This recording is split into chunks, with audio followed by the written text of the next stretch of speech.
All right, Saagar, what are you looking at? Well, the ride is likely over for Kamala Harris. Yesterday, California Senate stalwart Dianne Feinstein endorsed former Vice President Joe Biden for the presidency in a death knell to the other California senators' campaign. Harris's candidacy was long heralded as a major force because the California primary was moved up in the elections order, and her initial show of force in her Oakland announcement. Kamala's candidacy came when she really came to a peak when she deployed her T-shirt-ready attacks on Joe Biden for supporting school busing back in the first debate.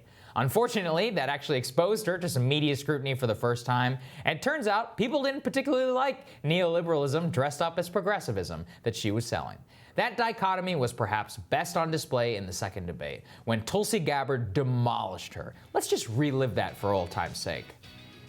As the elected Attorney General of California, I did the work of significantly reforming the criminal justice system of a state of 40 million people, which became a national model for the work that needs to be done. The bottom line is, Senator Harris, when you were in a position to make a difference and an impact in these people's lives, you did not. And the people who suffered under your reign as prosecutor, you owe them an apology.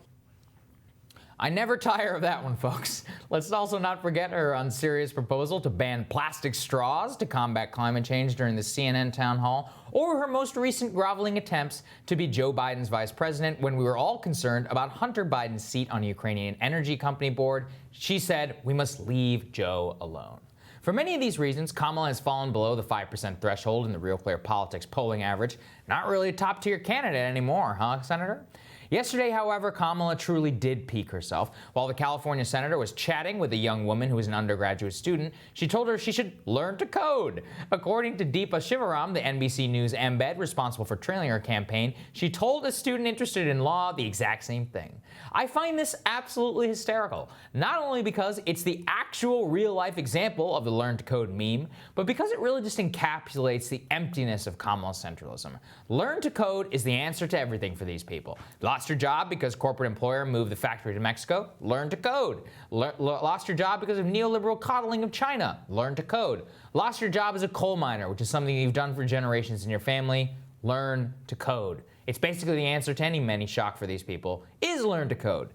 It's the myth of the job training program and the idea that we need to bend American workers towards the economy, while we really should be bending the economy to the needs of our workers and our families. Man isn't made for the market is made by men. That's ultimately what Kamala was offering, a historically unequal country and a system rigged for the bipartisan interests of the powerful. One thing I've noticed on the left and the right is the attempts to co-opt class politics rhetoric while you're really just dressing up neoliberalism.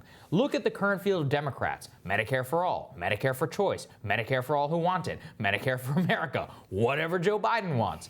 All of it is just dressed up the idea that health care should be universal. The exact same thing is happening on the right. Republicans have deluded themselves into thinking that tax cuts are the reason that people voted for Donald Trump. I'm already holding my breath to watch the Chamber of Commerce and whoever they pick tell us why they need to cut the corporate tax rate again to save the white working class and solve the opioid crisis. The point of this is that in this particular case, primary voters recognize the woman behind the curtain with Kamala Harris, and as this process plays out, they would be wise to continue to keep an eye out.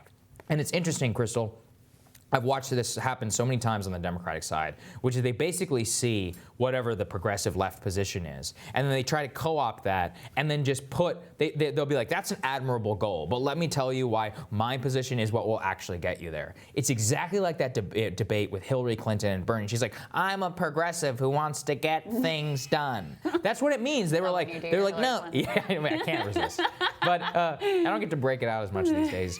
But I mean, the Hillary approach of like, no, like while working this incrementalism, we'll get to that point. That's just not how it works. I mean, this past election was basically about blue-collar workers calling BS on the idea of jobs retraining. Mm-hmm. I wrote, the day after the election, I wrote a piece called "The Democratic Party Deserved to Die," and what I put in that, in part, was that people looked at Hillary Clinton and they saw all you're going to do is maybe set up a chapter of Rednecks Who Code, and it's not going to help me one bit. I mean, this is part of what they've failed to realize, too, is that those jobs, like if you're a coal miner in West Virginia, a place where I've spent a lot of time in southern West Virginia or in eastern Kentucky or whatever, if you are a coal miner or somebody who has worked around that industry, is dependent on that industry, someone comes in and tells you they're going to teach you to code, like those jobs don't exist in that area. Right. And not everybody wants to move to New York or Washington or, you know, or even Pittsburgh. They like where they're from, that's where their roots are. And there's really been a lack of disrespect there. I think the way you put it,